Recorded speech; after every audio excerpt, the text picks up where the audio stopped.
നാടിന്റെ വികസനത്തിനായി രാജാക്കന്മാരുടെ കാലത്ത് ജനങ്ങൾക്ക് തുറന്നുകൊടുത്ത ആലുവ മൂന്നാർ രാജപാത വനംവകുപ്പ് അടച്ചുപൂട്ടുന്നത് അംഗീകരിക്കാനാകില്ലെന്ന് കോതമംഗലം രൂപതാ ബിഷപ്പ് മാർ ജോർജ് മഠത്തിക്കണ്ടത്തിൽ പറഞ്ഞു.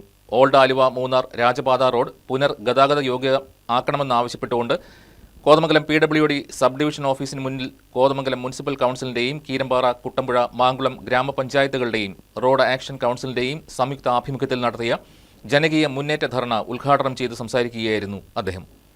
ആലുവ മൂന്നാർ രാജപാത തുറന്നു നൽകേണ്ടത് അവിടെ താമസിക്കുന്നവരുടെ ജീവൽ പ്രശ്നമാണെന്നും റോഡ് ഗതാഗത യോഗ്യമാക്കിയാൽ അത് ജനങ്ങൾക്ക് മാത്രമല്ല സംസ്ഥാനത്തിന്റെ ഒട്ടാകെ വികസനത്തിന് മുതൽക്കൂട്ടാകുമെന്നും കോതമംഗലം രൂപതാധ്യക്ഷൻ മാർ ജോർജ് മഠത്തിക്കണ്ടത്തിൽ പറഞ്ഞു. രാജപാത പുനർനിർമ്മിക്കുക എന്നത് തലമുറകളുടെ ആവശ്യമാണെന്നും അദ്ദേഹം കൂട്ടിച്ചേർത്തു.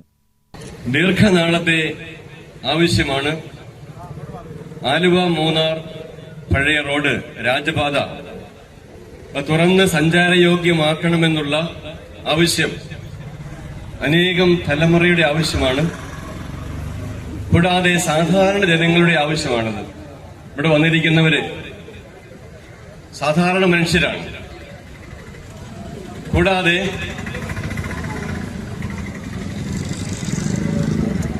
വനഭൂമിയാണ് എന്ന് പറഞ്ഞ് ഈ റോഡിന് തടസ്സമുണ്ടാക്കുന്ന ഉദ്യോഗസ്ഥരെയും വനം വകുപ്പുകാരെയും അവരുടെ അവകാശവാദം തെറ്റാണ് എന്ന് തെളിയിച്ചുകൊണ്ടാണ് ഗവൺമെന്റിന്റെ ഭാഗത്തുനിന്നും കോടതിയുടെ ഭാഗത്തുനിന്നൊക്കെ നമുക്ക് അനുകൂലമായിട്ടുള്ള സാഹചര്യങ്ങളാണ് വന്നിരിക്കുന്നത്.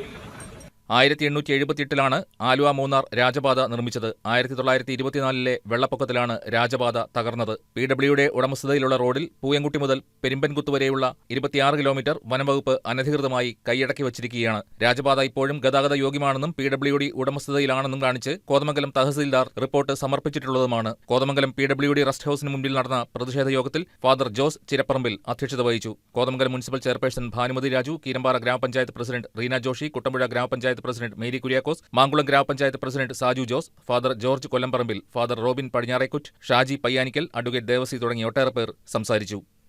News desk KCB news.